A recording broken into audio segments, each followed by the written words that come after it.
El fatuo millonario. Reanudemos nuestra exposición en el punto donde la habíamos dejado la última vez, en el momento en que Hirsch Hyacinth, dirigiéndose al autor de Reisebilder, con quien se había encontrado en los baños de Lucas, le dice: tan cierto como que Dios ha de darme todo lo bueno, estaba sentado con Salomón Rothschild y me trató del todo como a un igual, de una forma del todo familionaria. He aquí, pues, de dónde partimos, de la palabra familionaria, que en resumidas cuentas hizo fortuna. Es conocida porque Freud la toma como punto de partida, y empezando desde ahí, trataré de mostrarles de qué forma aborda la agudeza. Si analizarlo resulta útil para nuestro propósito, si este punto es ejemplar, es porque nos manifieste, y por desgracia resulta necesario, de forma inequívoca la importancia del significante en lo que podemos llamar con Freud los mecanismos del inconsciente. Es sorprendente ver cómo, a medida que bregan con el delicado tema de la afasia, es decir, el déficit de palabra, los neurólogos, que no están especialmente preparados para ello por su disciplina, hacen día a día progresos notables en lo que podemos llamar su formación lingüística, pero los psicoanalistas, cuyo arte y cuya técnica se basan por entero en el uso de la palabra, no la han tenido en cuenta hasta ahora en lo más mínimo, cuando la referencia de Freud al dominio de la filología no es simplemente una referencia humanista, manifestación de su cultura o sus lecturas, sino una referencia interna orgánica. Como después de la última vez han entreabierto ustedes, al menos la mayoría, espero, la obra de Freud sobre el witz, han podido darse cuenta de que toda su argumentación gira alrededor de la técnica del chiste en cuanto a técnica del lenguaje. Si el sentido y la significación que surgen en el chiste les parecen merecedores de una comparación con el inconsciente, ello no se basa sino en su función de placer. Lo recalco porque todo lo que tengo que decir sobre la agudeza tiene relación con esto. Lo esencial gira siempre y únicamente en torno a analogías de estructura que solo se conciben en el plano lingüístico y que se manifiestan entre el aspecto técnico o verbal del chiste y los mecanismos propios del inconsciente, que él descubrió bajo nombres diversos, tales como la condensación y el desplazamiento. Por hoy me limito a estos dos. En eso estamos. Así pues, Hirsch Hyacinth, ficción de Henry Heine, cuenta lo que le ocurrió, ateniéndonos al segmento que he aislado al comienzo. Al principio se produce un enunciado muy nítido, que realza lo que seguirá a continuación. Lo sirve en bandeja, lo exalta. Es la invocación del testimonio universal y las relaciones personales del sujeto con dicho testimonio, es decir, Dios, tan cierto como que Dios ha de darme todos los bienes, es al mismo tiempo indiscutiblemente significativo por su sentido e irónico por las carencias que la realidad puede poner de manifiesto. A continuación, estaba sentado junto a Salomón Rothschild, del todo como un igual. Hace surgir el objeto.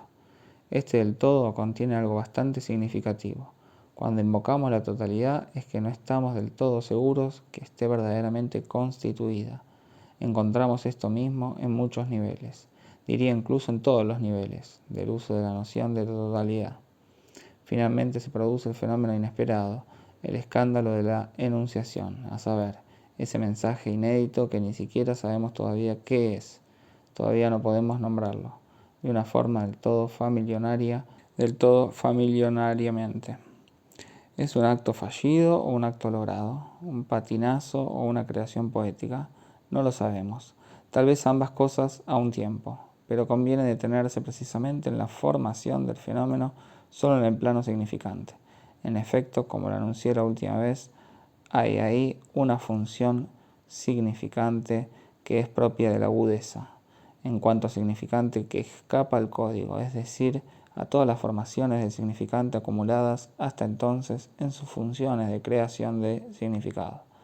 Aparece algo nuevo que se puede concebir como vinculado con el propio mecanismo de lo que podemos llamar el progreso de la lengua, o su cambio, pero que nos exige, antes de ocuparnos de él, detenernos en su propia formación con el fin de situarlo con respecto al mecanismo formador del significante.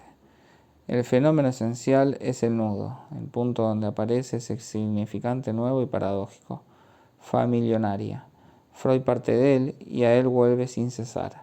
Nos ruega que nos detengamos ahí, y como verán hasta el final de su especulación sobre la agudeza, no deja de volver a ese punto como al fenómeno esencial. Es el fenómeno técnico que caracteriza al chiste. Ahí está el fenómeno central. Nos aporta una enseñanza en el plano que nos es propio, el de las relaciones con el inconsciente, y al mismo tiempo esclarece desde una perspectiva nueva tanto aquello que lo ocasiona en las tendencias. Tal es la palabra empleada en esta obra, como aquello que lo rodea e irradia de él, lo cómico, la risa, etc. Si no nos detuviéramos en este punto, no podríamos articular de forma válida ni las consecuencias y el cortejo del fenómeno, ni sus fuentes y sus puntos de reclamo. Así detengámonos en Familionaria. Hay diversas formas de abordarlo. El objetivo de nuestro esquema es hacérselo a ustedes posible, pero también lo tienen para inscribir en él los distintos planos de la elaboración significante. He elegido esta palabra, elaboración, porque Freud la destaca. Para que no se sorprendan demasiado, empecemos por el nivel del sentido. ¿Qué ocurre cuando aparece Familionaria?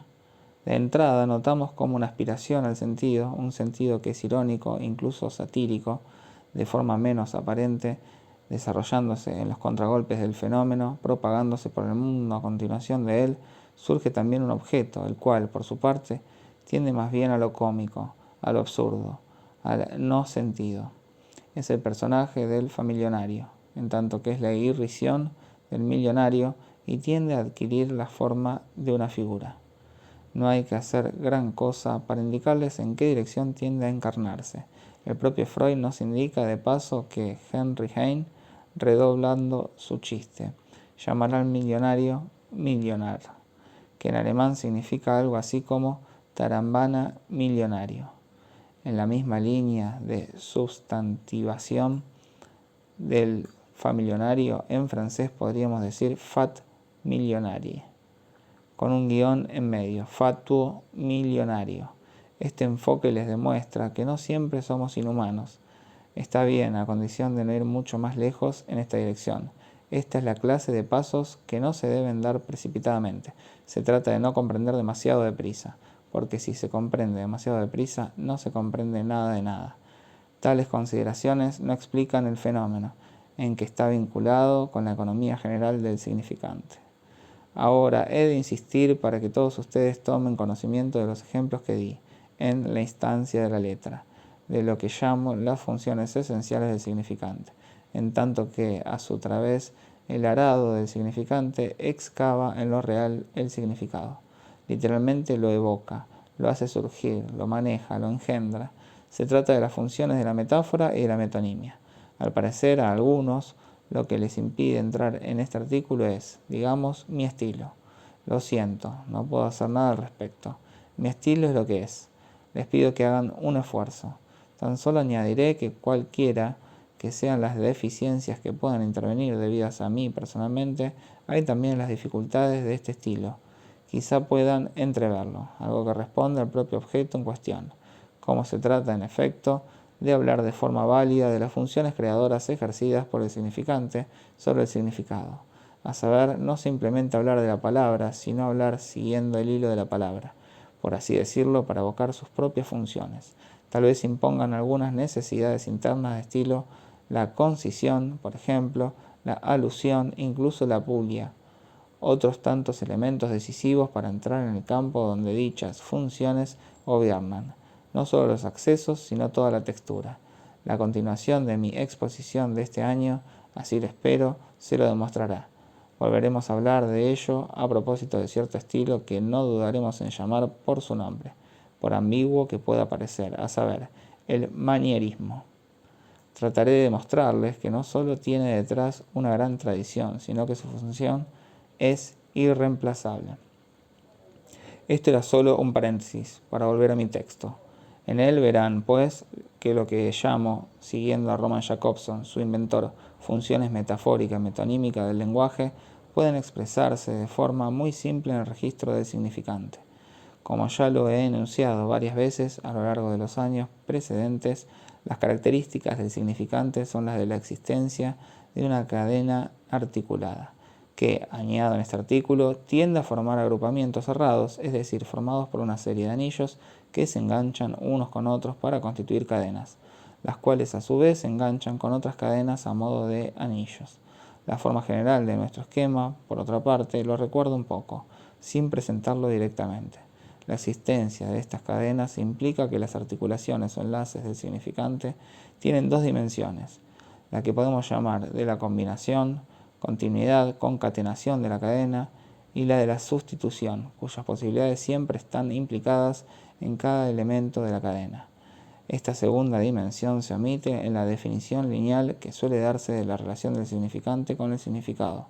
En otros términos, en todo acto del lenguaje, si bien la dimensión diacrónica es esencial, también está implicada una sincronía, evocada por la posibilidad permanente de sustitución inherente a cada uno de los términos del significante. La última vez les indiqué dos fórmulas, una de las cuales daba una representación de la combinación y la otra la imagen de la relación de sustitución siempre implícita en toda articulación significante. No se requieren extraordinarias dotes de intuición para darse cuenta de que se debe haber ninguna relación entre la fórmula de la metáfora y lo que Freud nos esquematiza de la formación de familionaria. ¿Qué puede querer decir su esquema? Puede querer decir que en el intervalo algo ha caído, eludido en la articulación del sentido, y al mismo tiempo se producía algo que comprimía, encastrando el uno en el otro, familiar y millonaria, para producir familionaria, que es lo que queda. Hay aquí una especie de caso particular de la función de sustitución, un caso particular del que quedan en cierto modo huellas. La condensación, si ustedes quieren, es una forma particular de lo que puede producirse en el nivel de la función de sustitución. Sería bueno que tuvieran en mente desde ahora el largo desarrollo que hice en torno a una metáfora, la de la gabilia de Bose. Su gabilia no era avara ni tenía odio, mostrando cómo lo que constituye aquí la metáfora es el hecho de que su gabilia reemplace al término Bose.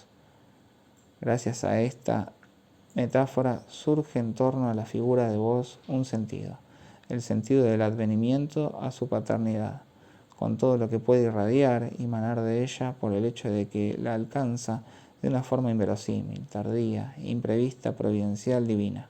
Esta metáfora está ahí precisamente para mostrar el advenimiento de un nuevo sentido alrededor del personaje de Bose, quien parecía excluido de él, forcluido. En la relación de sustitución reside el mecanismo creador, la fuerza creadora, la fuerza de engendramiento, nunca mejor dicho, de la metáfora. La metáfora es una función completamente general, incluso diría que si se concibe el engendramiento, por así decirlo, del mundo del sentido, es por la posibilidad de sustitución. Toda la historia de la lengua, a saber, los cambios de función, gracias a los cuales se constituye una lengua, es ahí y en ninguna otra parte donde hemos de encontrarla.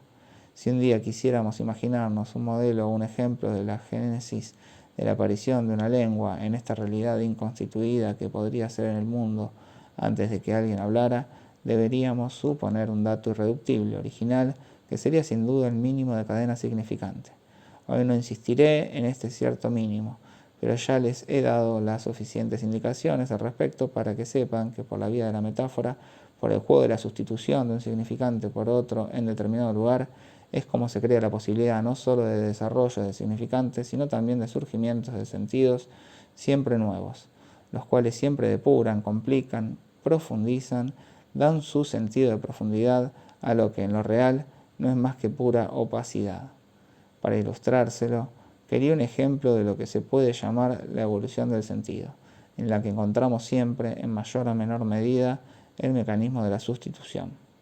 Como es habitual en estos casos, dejo que al azar me proporcione mis ejemplos. Este me lo ha proporcionado sin falta alguien de mi entorno cercano que, debido a una traducción con la que se enfrentaba, tuvo que buscar en el diccionario el sentido de la palabra aterrado. Y se quedó sorprendido al pensar que hasta ahora nunca había comprendido bien su sentido. En efecto, aterrado no tiene originariamente, y en muchos de sus empleos, el sentido de aterrorizado, sino el de derribado. En Bossuet, aterrer significa literalmente derribar. En otros textos algo posteriores vemos precisarse esa especie de peso de terror del cual los puristas dirían que contamina, desvía el sentido de la palabra aterrado. Sin embargo, en este caso los puristas indiscutiblemente cometen un error. no hay ninguna clase de contaminación, aunque de pronto, tras recordarles el sentido etimológico de la palabra aterrado, algunos de ustedes tienen la ilusión de que aterrar no es, evidentemente, sino poner contra la tierra, hacer tocar la tierra, poner tan bajo como la tierra, dicho de otra manera, consternar. No es menos cierto que el uso corriente de la palabra implica un trasfondo de terror. Partamos de otra palabra que tiene alguna relación con el sentido original de la palabra aterrado. Esto es pura convención, porque no hay en ninguna parte un origen de la palabra aterrado. Pero admitamos que sea la palabra abatido, en la medida en que recuerda, en efecto, lo que podría recordarnos la palabra aterrado en su sentido supuestamente puro. Así, la palabra aterrado sustituye a la palabra abatido. Es una metáfora que no tiene aspecto de serlo, porque partimos de la hipótesis de que originariamente significan lo mismo, lanzado al suelo o contra el suelo. Les ruego que adviertan precisamente esto: si la palabra aterrado es fecunda, generadora de un nuevo sentido, no es porque cambie de la forma que sea el sentido de abatido. Sin embargo, decir que alguien está aterrado no es lo mismo que decir que está abatido, y por mucho que implique terror, tampoco es aterrorizado. Hay un matiz suplementario, algo nuevo, un nuevo sentido. Se introduce así un nuevo matiz de terror en el sentido psicológico y ya metafórico que tiene la palabra abatido. Ni qué decir tiene que, psicológicamente, nadie está aterrado ni abatido en sentido propio. Se trata de algo que no podemos decir si no hay palabras, y esas palabras proceden de una metáfora, a saber, lo que ocurre cuando un árbol es abatido o un luchador es derribado. Aterrado, segunda metáfora. Pero todo el interés de la cosa es subrayar que el terror es introducido por el ter, que está en aterrado. Dicho de otra manera, la metáfora no es una inyección de sentido, como si eso fuera posible, como si los sentidos estuvieran en alguna parte, donde quiera que sea, en una reserva. Si la palabra aterrado aporta un sentido nuevo, no es porque tenga una significación, sino en cuanto significante. Es porque contiene un fonema que se encuentra en la palabra terror, por la vía significante, la del equívoco, y de la homonimia, es decir, por la vía de lo más sin sentido que pueda haber. Es como la palabra engendra ese matiz de sentido, ese matiz de terror que introducirá, inyectará en el sentido ya metafórico de la palabra abatido. En otras palabras, en la relación de un significante con otro significante es como se engendrará cierta relación significante sobre significado. La distinción entre ambos es esencial. S, S, S', S minúscula. A partir de la relación del significante con el significante, del enlace del significante de aquí con el significante que está ahí, de la relación puramente significante, es decir, homonímica, entre aterrado y terror, podrá ejercerse la acción que es de engendramiento de significación, a saber, la introducción de una matiz por parte del terror en lo que ya existía como sentido sobre una base metafórica. Esto nos ejemplifica lo que ocurre en el nivel de la metáfora. La vía metafórica preside no solo de la creación y la evolución de la lengua, sino también la creación y la evolución del propio sentido. Quiero decir, el sentido no solo en cuanto percibido, también en cuanto en él se incluye el sujeto. Es decir, el sentido enriquece nuestra vida. Todavía quiero indicarles tan solo el arranque de un sendero por el que se puede ir a parar a lo que vemos ocurrir en el inconsciente. Ya les he indicado la función esencial del gancho ter, que debemos considerar puramente significante, y el papel de la reserva homonímica con la que trabaja la metáfora. Lo veamos o no, pero aún sucede otra cosa. No sé si lo captarán enseguida. Lo captarán mejor cuando lo vean desarrollado. Esto es solo el inicio de una vía esencial.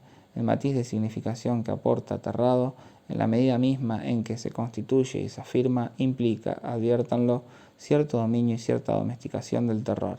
El terror no solo es nombrado, sino también atenuado.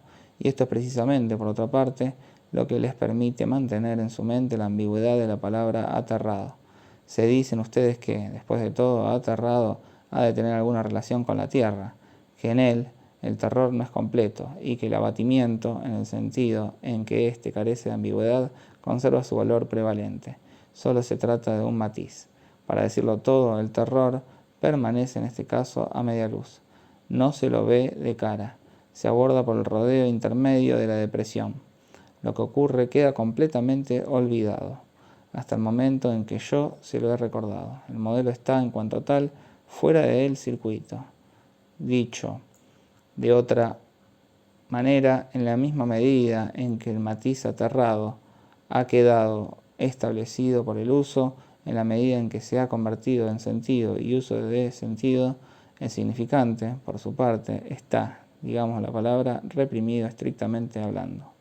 Tan pronto ha quedado establecido con su matiz actual el uso de la palabra aterrado, el modelo, salvo cuando se recurre al diccionario y al discurso erudito, ya no está a vuestra disposición, sino que, como terra, está reprimido. Voy un poco demasiado lejos, porque es una forma de pensamiento a la que todavía no están muy habituados, pero creo que esto nos evitará una vuelta atrás. Van a ver hasta qué punto este bosquejo queda confirmado por el análisis de los fenómenos. Volvamos a nuestro familionario, el punto de conjunción o de condensación metafórica que vimos formarse. Para empezar, es conveniente separar la cosa de su contexto, a saber, del hecho de que es Hirsch Hyacinth, o sea, el ingenio de Heine, quien lo engendró. Luego iremos a buscar mucho más lejos su génesis en los antecedentes de Henry Heine y sus relaciones con la familia Rothschild. Incluso habría que releer toda la historia de la familia Rothschild para asegurarse de no cometer un error.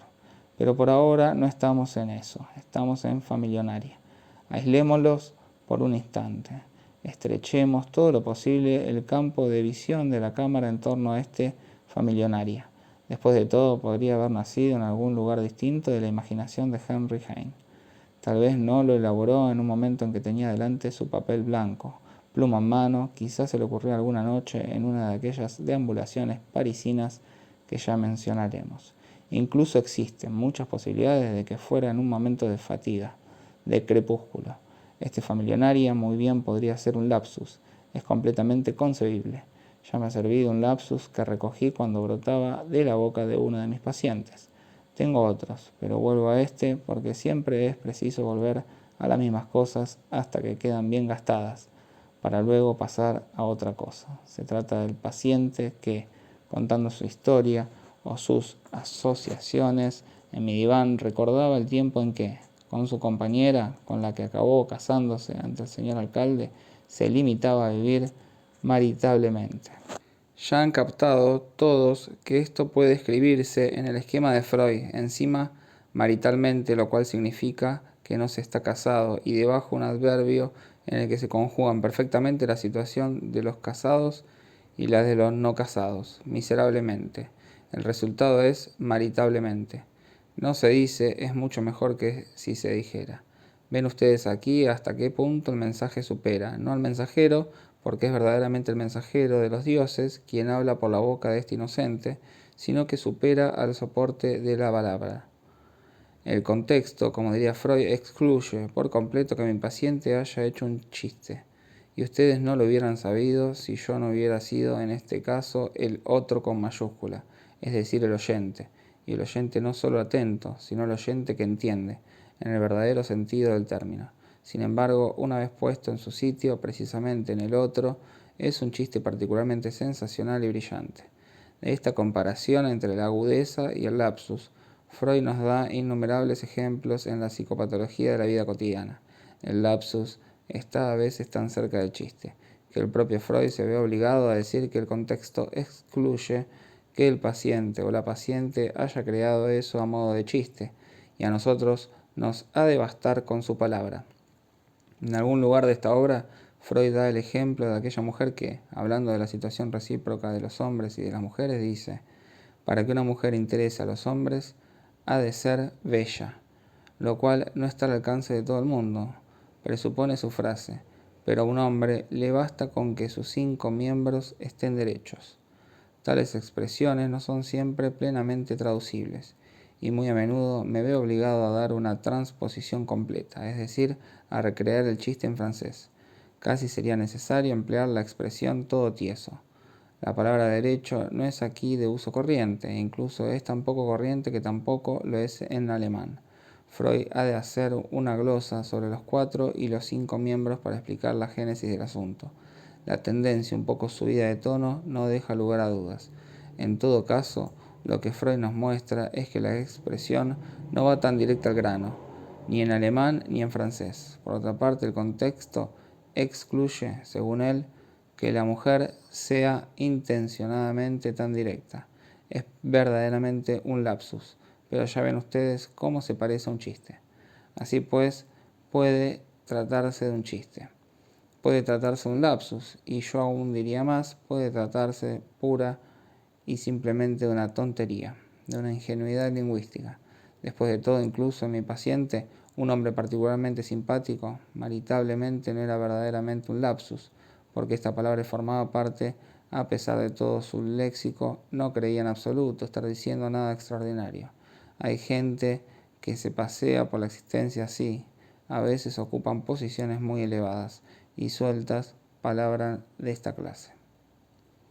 Un célebre productor de cine, al parecer, las producía por kilómetros durante todo el día. Por ejemplo, para concluir alguna de sus frases imperiosas decía: sí, así es, está afirmado que no. No era un lapsus, se debía simplemente a la ignorancia y a la estupidez. Como hemos hablado de lapsus, que de todo esto es lo que nos toca más de cerca, veamos un poco qué ocurre en este nivel. Volvamos al lapsus por el que hemos pasado varias veces para subrayar precisamente la función esencial del significante, el lapsus original, por así decirlo, el que está en la base de la teoría freudiana, el que inaugura la psicopatología de la vida cotidiana tras haber sido publicado con anterioridad, a saber, el olvido del nombre propio, en este caso Signorelli. A primera vista no es lo mismo un olvido que lo que acabo de comentarles. Pero si lo que les explico tiene su importancia, si es verdaderamente el mecanismo o el metabolismo del significante lo que está en el principio, en el mecanismo de las formaciones del inconsciente, en cada una de ellas hemos de encontrarlas todas. Lo que se diferencia en el exterior debe recobrar su unidad en el interior. En el olvido del nombre, en vez de ver surgir una palabra familionaria, tenemos lo contrario, nos falta algo. ¿Qué nos muestra el análisis que hace Freud del olvido de un nombre propio y además extranjero? Leemos la psicopatología de la vida cotidiana como quien lee el periódico, y lo conocemos tanto que creemos que no vale la pena fijarse. Sin embargo, todo eso son los pasos que dio Freud, y cada uno de sus pasos merece ser considerado. Es portador de enseñanzas, es rico en consecuencias. De paso, le señalo que con un nombre y un nombre propio nos encontramos en el nivel del mensaje. Luego veremos qué importancia tiene, porque no puedo decírselo todo de una vez, a diferencia de los psicoanalistas de hoy, tan sabios que lo dicen todo, que hablan del yo-je y del yo-moi como de cosas sin ninguna complejidad, que todo lo mezclan. Les proporciono algunas indicaciones que luego retomaré para desarrollarlas. El nombre propio en cuestión es un nombre extranjero, porque sus elementos son ajenos a la lengua de Freud. Signor no es una palabra de la lengua alemana, y Freud subraya que esto no carece de importancia. No nos dice por qué, pero el hecho de que lo aislara en el capítulo inicial demuestra que en su opinión es un punto particularmente sensible de la realidad de la que se ocupa. Si Freud lo indica, es que nos encontramos en una dimensión distinta de la del nombre propio, que está siempre más o menos vinculado con signos cabalísticos. Si el nombre fuera absolutamente propio y particular, no habría patria. Hay otro hecho que Freud destaca también enseguida, mientras que nosotros estamos acostumbrados a no fijarnos en él. En efecto, lo que le pareció notable en el olvido de los nombres propios, tal y como empieza recordándolo para abordar la psicopatología de la vida cotidiana, es que este olvido no es un olvido absoluto, un agujero, una ansia. Presenta, por el contrario, otros nombres en su lugar. Aquí es donde para él se sitúa lo que es el punto de partida de toda ciencia, es decir, el asombro. Sería imposible asombrarse de verdad, salvo de algo que ya se ha empezado a captar, aunque sea un poco. De lo contrario, uno ni siquiera se fija, porque no ve nada. Pero Freud, precisamente, prevenido por su experiencia en las neurosis, ve que el hecho de que se produzcan sustituciones merece un examen atento. Ahora tengo que apretar algo el paso y detallarle toda la economía del análisis de Freud de este olvido del nombre, que es un lapsus, en el sentido de que el nombre ha caído. Todo se centra en lo que podemos llamar una aproximación metonímica. ¿Por qué? Porque lo que resurge, en primer lugar, son nombres sustitutivos, Botticelli y Boltraffio. No hay duda de que Freud sitúa el fenómeno en el plano metonímico. Lo captamos en el hecho y por eso doy este rodeo por el análisis de un olvido de que el surgimiento de estos nombres en lugar del signorelli olvidado se sitúa al nivel de una formación, no ya de sustitución sino de combinación. En el análisis que Freud hace de este caso no hay ninguna relación perceptible entre Signorelli, Boltraff y Botticelli, salvo relaciones indirectas, vinculadas únicamente con fenómenos de significante. De entrada me atengo a lo que Freud nos dice y que se impone por su rigor. Tenemos aquí una de las demostraciones más claras que jamás diera de los mecanismos en juego en un fenómeno de formación y de deformación vinculado con el inconsciente. No deja nada que desear en cuanto a claridad. Por mi parte me he obligado aquí, para mayor claridad de mi propia exposición, a presentarles este análisis de forma indirecta, diciéndoles es lo que Freud dice. Nos dice por qué está Botticelli ahí. La última parte de la palabra Eli es el resto de Signorelli, descompletado debido a que se ha olvidado Signor. Es el resto lo que queda de Bosnia-Herzegovina, en la medida en que si Her está reprimido. La misma represión de Her es lo que explica que Boltraffio asocie el Bo de Bosnia-Herzegovina con Trafoy, nombre de la localidad donde Freud se había enterado del suicidio de uno de sus pacientes por impotencia sexual. Este último tema había sido recordado durante la conversación en coche entre Ragusa y Herzegovina, inmediatamente anterior al olvido del nombre. Su interlocutor le hablaba de los turcos de Bosnia-Herzegovina, esos musulmanes tan simpáticos que, cuando el médico no ha conseguido curarlos, le dicen: Her, señor, ya sabemos que usted ha hecho todo lo que ha podido. El Her tiene su peso propio, su acento significativo, está en el límite de lo decible. Es el Her absoluto, que es la muerte, esa muerte, como dice La Roquefoucauld, a la que no se puede mirar fijamente, como no se puede mirar el sol, y en efecto Freud no puede como otros. La muerte se le presentifica aquí doblemente a Freud, por el incidente que concierne a su función de médico y también por cierto enlace, manifiestamente presente y que tiene un acento muy personal entre la muerte y la potencia sexual. Es muy probable que este enlace, indudable en el texto, no se encuentre solo en el objeto, es decir, en lo que se presentifica el suicidio de su paciente. ¿Qué tenemos ahí? Nada más y nada menos una pura y simple combinación de significantes. Son las ruinas metonímicas del objeto en cuestión. El objeto está detrás de los distintos elementos particulares que han intervenido en un pasado inmediato. ¿Quién está detrás de todo esto? El Her absoluto, la muerte. La palabra se larga a otra parte, se borra, recula, es repelida.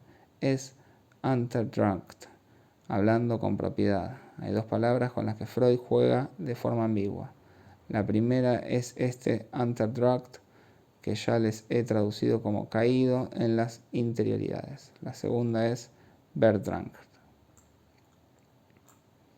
Si lo localizamos en nuestro esquema, Her se ha alargado al nivel del objeto metonímico, y ello por una muy buena razón. Amenazaba con estar demasiado presente en la continuación de aquellas conversaciones. Como Ersatz, encontramos los restos, las ruinas de ese objeto metonímico, a saber, el Bo, que se combina con la otra ruina del nombre que en aquel momento se reprime, o sea, Eli, para no aparecer en el otro nombre sustitutivo. He aquí la huella, el índice que tenemos del nivel metonímico. Es lo que nos permite recuperar la cadena del fenómeno en el discurso.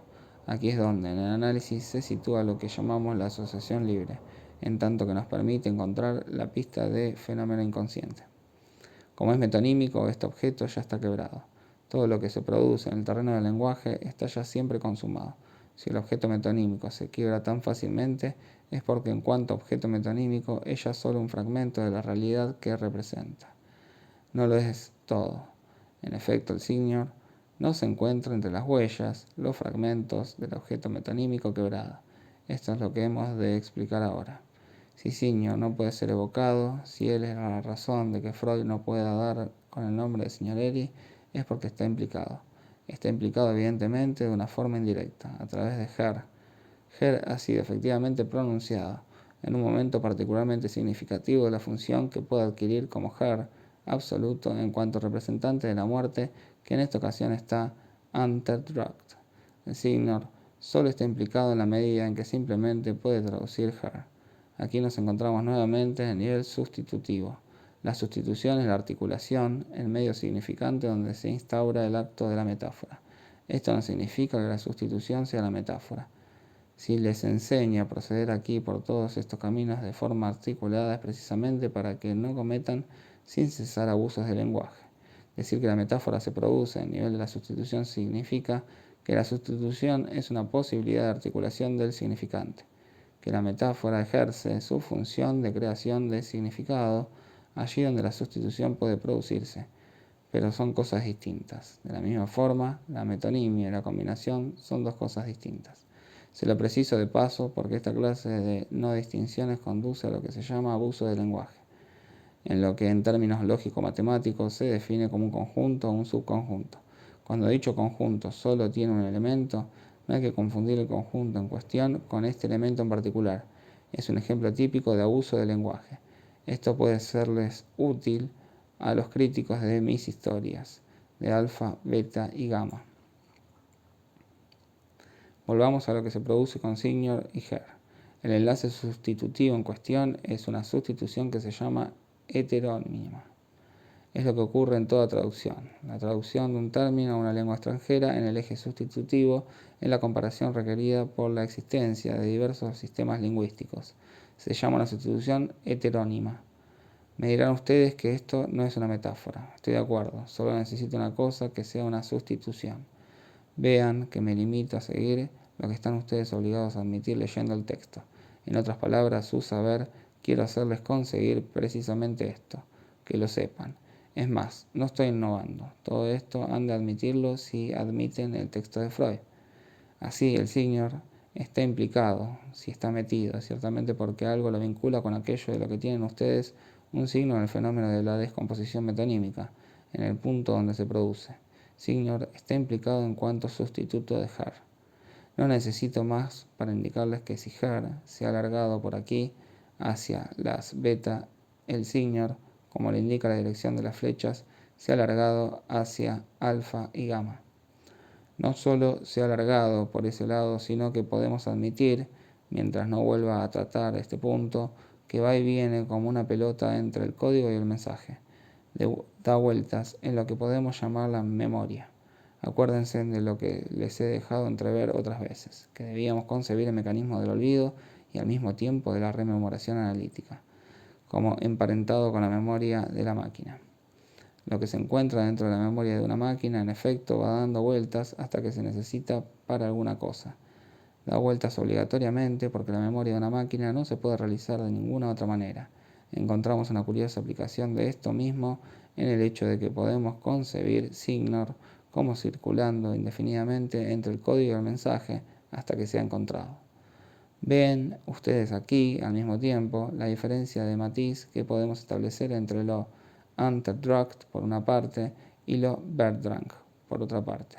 Si lo Unterdrückt solo necesita tener lugar de una vez por todas y en condiciones a las que el ser no puede descender en su condición mortal, se trata de algo distinto cuando Signor es mantenido en el circuito sin poder volver a entrar durante algún tiempo. Estamos obligados a admitir lo que Freud admite, a saber, la existencia de una fuerza especial que lo mantiene ahí, una Verdrängung, hablando con propiedad.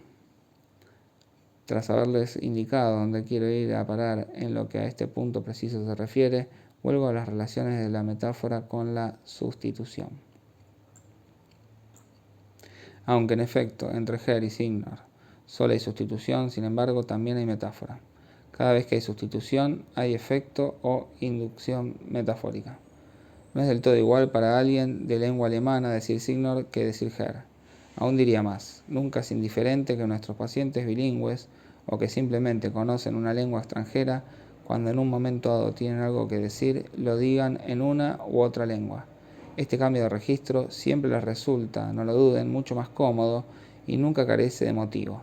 Si el paciente es verdaderamente políglota, esto tiene un sentido.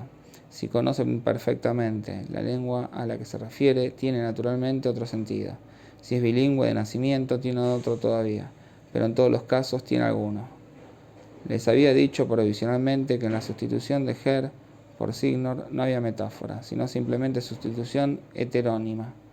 Vuelvo a este punto para decirles que en esta ocasión, por el contrario, Signor, por todo el contexto con el que está relacionado, a saber, el pintor Signorelli, el fresco de Orvieto, la evocación de las últimas cosas, representa precisamente la más bella de las elaboraciones de esa realidad imposible de afrontar, que es la muerte.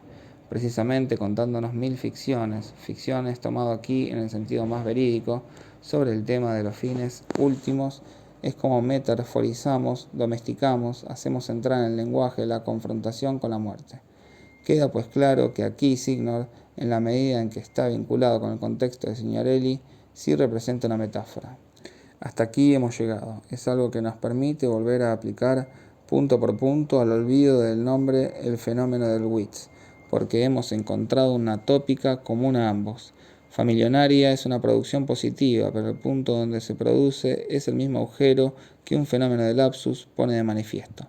Podría tomar otro ejemplo y rehacerles la demostración. Podría encargarles como tarea que articulen el ejemplo del verso latino recordado por uno de los interlocutores de Freud.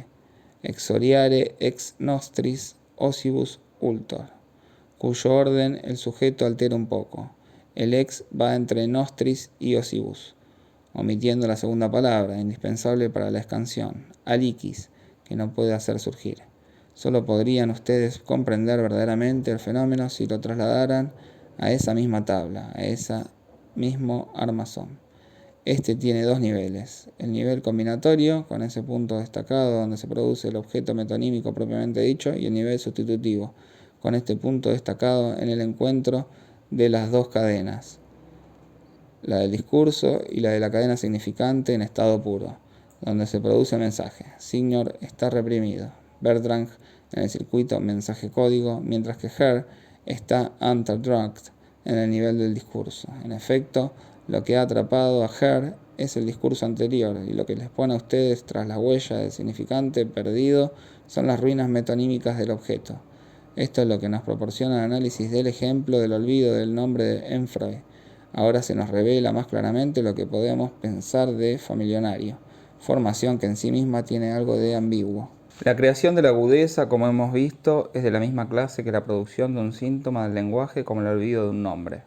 Si ambas pueden, ciertamente, superponerse, si su economía significante es la misma, entonces hemos de encontrar en la agudeza lo que completa.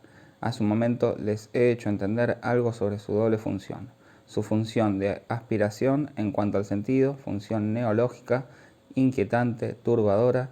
Lo que la completa hemos de encontrarlo en la dirección de lo que podemos llamar una disolución del objeto. Ya no se trata solo de me admitió a su lado como a un igual, del todo familionariamente, sino del surgimiento de aquel personaje fantástico e irrisorio que podemos llamar el familionario. Está emparentado con una de esas creaciones que cierta poesía fantástica nos permite imaginar, a medio camino entre el loco millonario y el cien pies. Sería una especie de tipo humano, cuyos ejemplares podríamos imaginarnos pasando, viviendo, creciendo en los intersticios de las cosas, un misetoma o algo parásito análogo. Incluso, sin ir tan lejos, la palabra podría introducirse en la lengua de la misma forma que, desde hace algún tiempo, una respetuosa significa una puta. Esta clase de creaciones tienen un valor propio, pues nos introducen en un dominio hasta entonces inexplorado. Hacen surgir lo que podríamos llamar un ser verbal, pero un ser verbal es también un ser, sin más, y que tiene cada vez más a encarnarse. De la misma forma, el familionario ha desempeñado, me parece, muchos papeles, no solo en la imaginación, sino en la historia. Hay cantidad de creaciones que han estado más cerca todavía de conseguirlo que este familionario. Gide hace girar toda la historia de su Prometeo mal encadenado en torno a algo que no es verdaderamente el dios, sino la máquina, a saber, el banquero Zeus, a quien llama el Miglionaire. ¿Hay que pronunciarlo a la italiana o a la francesa? No se sabe, pero por mi parte creo que hay que pronunciarlo a la italiana. Les mostraré la función esencial que tiene en Freud el Miglionaire, en la creación del chiste. Si ahora examinamos familionario, vemos que la dirección que les indico no se alcanza en el texto de Heine. Este no le concede toda la libertad, toda la independencia en el estado de sustantivo. Si antes lo he traducido como del todo familionariamente, era para indicarles que permanecemos en el nivel del adverbio, Podemos jugar aquí con las palabras y tentar a la lengua. Ven ustedes toda la diferencia que hay entre la forma del ser y la dirección que les estaba indicando, o sea, una forma de ser. Ya ven que hay una continuidad entre las dos. Al escribir ganz familionar, Heine permanece en el nivel de la forma de ser. ¿Cuál es el soporte de este el todo familionariamente de Heine? Sin que alcancemos aquí de ninguna forma un ser de poesía, es un término extraordinariamente rico, pletórico, pródigo, tal y como se produce todo en la descomposición metonímica. La creación de Henry Heine merece que la situemos aquí en su contexto, los baños de Lucas, donde encontramos junto a Hirsch Hyacinth al marqués Cristoforo di Pumpelino, hombre muy de moda que se prodiga en toda clase de cortesías y asiduidades con las bellas damas, a lo cual se añade la familiaridad fabulosa de Hirsch Hyacinth que le pisa los talones. La función de parásito, de sirviente, de doméstico, de comisionado en este personaje no sugiere otra posible descomposición de la palabra, el fame millonario, que destaca en Gumpelino el aspecto insaciable del éxito, el hambre que ya no es la auri sacra fames, sino la de acceder a las más altas esferas, cuya satisfacción le ha sido negada hasta entonces. Y detrás de eso, además, no quiero referirme a la función desoladora, desgarradora de las mujeres en la vida de este marqués de caricatura. Podríamos seguir de otra forma la pista de la significación posible de la palabra descomponiéndola así: fatuo millonario. Y el fatuo millonario es al mismo tiempo Hirsch, Hyacinth y Gumpelino. Y es todavía mucho más porque detrás están las relaciones de Henry Heine, entre las que se cuentan las que tuvo con los Rothschild, singularmente familionarios. Ven ustedes así en este chiste las dos vertientes de la creación metafórica. Está la vertiente del sentido, en tanto que esta palabra arrastra, conmueve, es rica en significaciones psicológicas, da en el blanco instantáneamente y nos llama la atención por un talento en el límite de la creación poética, pero hay una especie de reverso que, en este caso, no se percibe por fuerza enseguida. En virtud de las combinaciones que podríamos extender indefinidamente, la palabra rebosa de todas las necesidades que pululan en torno a un objeto. Ya he mencionado fames. También estaría fama, a saber, la necesidad de lustre y renombre que hostiga al personaje del amo de Hirsch Hyacinth. Estaría también la infamia, fundamental de esta familiaridad servil que conduce, en la escena de los baños de Lucas, a que Hirsch Hyacinth le dé a su amo una de esas purgas cuyo secreto posee, y lo entrega a las ansias del cólico en el preciso instante en que el pobre recibe por fin el billete de su amada, el cual le hubiera permitido en otras circunstancias alcanzar el colmo de sus deseos. Esta gran escena bufa revela las entretelas de esa familiaridad infame. Le da verdaderamente su peso, su sentido, su asidero, su derecho y su revés, su lado metafórico y su lado metonímico, a la formación del chiste. Sin embargo, no constituye su esencia. Ahora hemos visto los dos aspectos, los intríngulis del asunto. Hay por una parte la creación del sentido de familionaria, que implica también un resto, algo que se reprime. Por fuerza ha de ser algo propio de Henry Heine y que, como antes ignoro, se pondrá a dar vueltas entre el código y el mensaje. Por otra parte, está la cosa metonímica, con todas sus caídas de sentido, sus destellos, salpicaduras que se producen en torno a la creación de la palabra familionario y constituyen su irradiación, su peso, lo que da para nosotros su valor literario. De cualquier forma, lo único que importa, el centro del fenómeno, es lo que se produce a nivel de la creación significante y hace que eso sea una agudeza. Todo lo que se produce alrededor nos pone tras la pista de su función, pero no se debe confundir con el centro de gravedad del fenómeno. Lo que le da su acento y su peso al fenómeno se ha de buscar en su mismo centro, es decir, por una parte, en la conjunción de los significantes y por otra parte, ya se lo he indicado, en la sanción aportada por el otro es esa creación. El otro es quien da a la creación significante valor de significante en sí misma, valor de significante con respecto al fenómeno de la creación significante. Es la sanción del otro lo que distingue la agudeza del puro y simple fenómeno de síntoma, por ejemplo. En el paso a esta función segunda es donde reside la agudeza. Pero si no hubiera todo lo que les acabo de decir hoy, es decir, lo que se produce a nivel de la conjunción significante, que es el fenómeno esencial, y todo lo que está desarrolla porque participa de las dimensiones fundamentales del significante, o sea, la metáfora y la metonimia, no habría ninguna sanción posible de la agudeza. No habría ninguna forma de distinguirla de lo cómico, de la broma o de un fenómeno de risa en bruto. Para comprender qué es lo que ocurre en la agudeza en cuanto fenómeno significante, es preciso que hayamos aislado sus facetas, sus particularidades, sus asideros, sus intríngulis, en el plano del significante. La agudeza se sitúa en un nivel tan elevado de la elaboración significante que Freud se fijó en ella para encontrar un ejemplo particular de las formaciones del inconsciente. De esto nos ocupamos también nosotros. Ya deben de haber empezado a entrever su importancia, porque han podido constatar que nos permite avanzar de forma rigurosa en el análisis de un fenómeno psicopatológico propiamente dicho, a saber, el lapsus, 13 de noviembre de 1957.